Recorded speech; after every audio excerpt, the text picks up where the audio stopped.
Alhamdulillah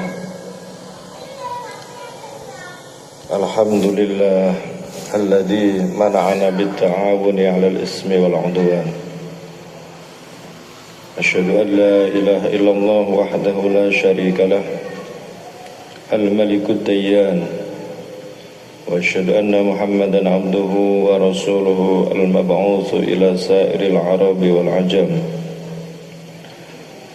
Wassalatu wassalamu ala man asnallahu alaihi bi khuluqin hasan wa ala alihi wa sahbihi wa man tabi'ahum bi ihsan. Amma ba'du, fa ya ibadallah, usini wa nafsi wa iyyakum bi taqwallahi faqad fazal muttaqun. Wa qala ta'ala fi kitabihil karim, يا أيها الذين آمنوا لا تحلوا شعائر الله ولا الشهر الحرام ولا الهدي ولا القلائد ولا آمين البيت الحرام يبتغون فضلا من ربهم ورضوانا وإذا حللتم فاصطادوا ولا تجرمنكم شنآن قوم أن صدوكم عن المسجد الحرام أن تعتدوا وتعاونوا على البر والتقوى ولا تعاونوا على الإثم والعدوان واتقوا الله إن الله شديد العقاب. Ma'asyiral hadirin jamaah Jum'ah hafizakumullah. Saya berwasiat kepada pribadi saya sendiri, juga kepada hadirin sekalian, marilah kita senantiasa meningkatkan takwa kepada Allah dengan berusaha melaksanakan perintah-perintahnya dan menjauhi larangannya. Semoga kita kelak dimasukkan surga Allah bersama orang-orang yang bertakwa. Amin, amin ya rabbal alamin. Allah subhanahu wa ta'ala berfirman, walladzina yu'dzuna al-mu'minina wal-mu'minati bighairi maktasabu faqad ihtamalu buhtanan wa isman mubina. Yang artinya, dan orang-orang yang menyakiti orang-orang yang mukmin dan mukminat tanpa kesalahan yang mereka perbuat, maka sesungguhnya mereka telah memikul kebohongan dan dosa yang nyata. Menurut sebagian ahli tafsir, ayat tersebut secara jelas berpesan bahwa menyakiti orang lain tanpa kesalahan merupakan perbuatan dosa.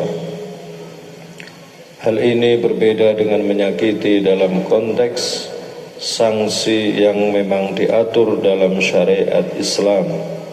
Misalnya, pemerintah menghukum pencuri, menghukum pembunuh, atau menghukum pelaku dengan hukuman yang sesuai, maka hal tersebut diperbolehkan.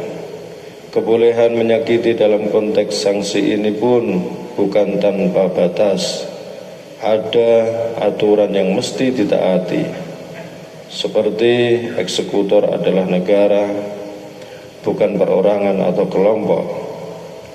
Yang dihukum terbukti benar-benar melakukan kesalahan, serta sanksi yang dijatuhkan sesuai kadar kesalahan dan aturan, bukan semena-mena. Menyakiti orang lain terdiri dari berbagai macam bentuk. Ada yang menyakiti berbentuk ucapan, memukul secara fisik. Juga pada zaman sekarang menyakiti melalui ketikan status atau komentar di media sosial. Apapun bentuknya, selama itu menyinggung perasaan orang lain tanpa hak, maka tidak diperbolehkan. Contoh perkara yang menyakiti, misalnya seorang anak mengatakan kalimat yang tidak baik, atau di sini dikatakan hus atau kepada orang tua. Al-Quran menerangkan, fala taqul lahuma uffin wala tanharhuma wa qul lahuma qawlan karima. Maka sekali-kali janganlah kamu mengatakan kepada kedua orang tua dengan perkataan hus, dan janganlah kamu membentak mereka, dan ucapkanlah kepada mereka perkataan yang mulia. Al-Quran Surat Al-Isra ayat 23. Perkataan menyakitkan biasa kita kenal dengan istilah ujaran kebencian. Di media sosial, fenomena demikian amat mudah kita jumpai dan biasanya beriringan dengan provokasi, permusuhan, fitnah, dan hoax alias berita palsu. Jamaah sholat Jumat hafizakumullah, kita seringkali mendapat sebaran berita yang kita sendiri tidak bisa memastikan keakuratan berita tersebut, lalu kita menyebarkannya kepada khalayak. Kita perlu belajar kepada Al-Quran yang artinya sebagai berikut. Ingatlah di waktu kamu menerima berita bohong itu dari mulut ke mulut, dan kamu katakan dengan mulutmu apa yang tidak kamu ketahui sedikit juga, dan kamu menganggapnya suatu yang ringan saja, padahal dia pada sisi Allah adalah sangat besar. Al-Quran Surat An-Nur ayat 15. Ayat di atas melarang kita untuk menyebarkan informasi yang kita tidak mengetahui keakuratan berita tersebut secara pasti. Hal yang seperti demikian bagi kita banyak yang menganggap sebagai masalah yang remeh, tapi di hadapan Allah masalah yang seperti ini menjadi sangat besar.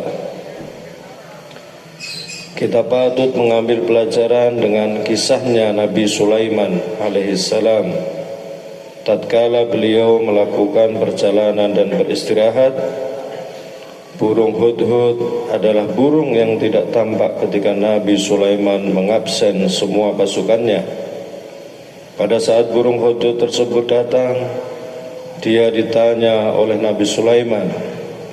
Lalu burung hudhud menjelaskan bahwa ia menemukan seorang wanita yang menjadi ratu dengan singgasana yang besar, sedangkan sang ratu bersama masyarakatnya tidak ada yang menyembah Allah Subhanahu wa ta'ala. Mendapat informasi yang demikian, Nabi Sulaiman tidak cepat-cepat percaya kepada informasi yang diberikan burung hudhud. Dalam Al-Quran dikisahkan Nabi Sulaiman berkata akan memverifikasi kebenaran laporan yang diberikan burung hudhud. Di dalam Al-Quran disebutkan, qala sananduru asadaqta am kunta minal kadzibin. Nabi Sulaiman berkata, akan kami lihat apakah burung hudhud benar atau termasuk burung hudhud berdusta. Al-Quran Surat An-Naml ayat 27. Dengan demikian Al-Quran mengajarkan kepada kita terhadap informasi apapun supaya kita cek terlebih dahulu. Burung hudhud yang tidak bagian daripada makhluk munafik saja, Nabi Sulaiman perlu antisipasi terlebih terhadap orang-orang fasik. Kenapa masalah informasi ini sangat penting kita perhatikan? Karena hal tersebut merupakan permulaan terjadinya salah faham, sehingga orang bisa menyakiti orang lain berawal dari informasi yang ia terima, tidak difilter dengan baik. Setelah kita bisa menerima informasi dengan sebaik mungkin, tahapan berikutnya kita perlu mengontrol diri kita supaya jangan menyakiti sesama umat muslim. Rasulullah bersabda, al-muslimu man salimal muslimuna min lisanihi wa yadihi, wal muhajiru man hajara ma nahallahu anhu. Orang Islam adalah orang muslim lain selamat atas perilaku buruk lisan dan tangannya. Sedangkan orang yang berhijrah adalah orang yang meninggalkan apa yang dilarang oleh Allah Subhanahu wa ta'ala. Oleh karena itu, kalau kita mengaku sebagai muslim sejati, muslim yang rahmatan lil alamin, muslim yang kafah, seharusnya kita semua menjaga mulut dan tangan kita agar orang-orang Islam semuanya merasa nyaman dengan sikap kita. Kita perlu menjaga dan menahan diri untuk tidak menyakiti orang lain, apalagi bagi semua anak bangsa Indonesia. Kita tidak patut berpecah belah. Jangan sampai kita mudah dipancing dan diprovokasi dari berita-berita yang menjadikan kita bercerai-berai. Disinilah pentingnya nilai-nilai akhlak. Apabila kita hanya berilmu saja, iblis pun justru mempunyai ilmu yang tinggi. Tapi agama tidak hanya melulu membahas tentang ilmu saja. Bagaimana jadinya apabila ada orang bertambah ilmunya, namun ia tidak lebih berhati-hati dalam sikapnya.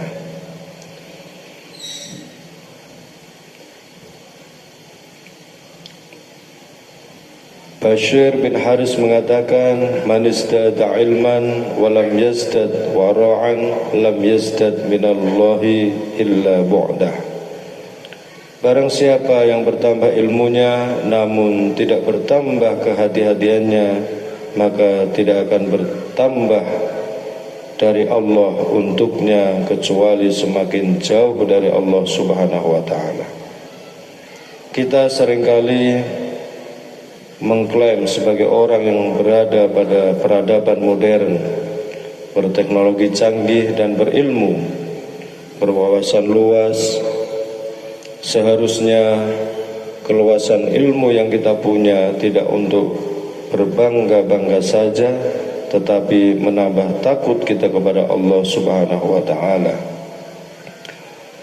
Orang berilmu seharusnya bersedih karena semakin banyak ilmu yang ia dapatkan, semakin banyak pula tuntutan agama kepada pribadinya untuk menyesuaikan sikapnya dengan ilmu yang ia terima. Hadirin jamaah Jumat hafizakumullah, Rasulullah tidak menginginkan umatnya hanya banyak ilmu tapi miskin amal, tinggi pengetahuan tapi rendah perilaku dan kepribadian. Nabi mengajarkan sebuah doa, Allahumma inni a'udzubika min munkaratil akhlaqi wal a'mali wal ahwa'i. Ya Allah, aku berlindung kepadamu dari akhlak, perbuatan-perbuatan dan dari hawa nafsu yang mungkar. Hadis riwayat Imam Tirmidzi. Semoga dengan doa ini kita menjadi orang yang mempunyai kepribadian baik, tidak mudah menyakiti orang lain, terlebih kita tidak menyebarkan berita-berita tidak jelas yang bisa menyebabkan perpecahan antar anak bangsa yang mayoritas dihuni oleh masyarakat muslim. Semoga Allah menjadikan kita termasuk orang yang meninggal husnul khatimah kelak pada saat Allah memanggil kita pada waktunya. Amin amin ya rabbal alamin. Barakallahu li wa lakum fil Qur'anil azim waj'alani wa iyyakum bima fihi minal ayati wa dzikril hakim. Innahu wal barru tawwabur raufur rahim. A'udzu billahi minasy syaithanir rajim. Bismillahirrahmanirrahim. Wal 'asri innal insana lafi khusrin illa alladhina amanu wa 'amilus solihati wa tawassaw bil haqqi wa tawassaw bis sabr wa qur rabbighfir warham wa anta khairur rahimin.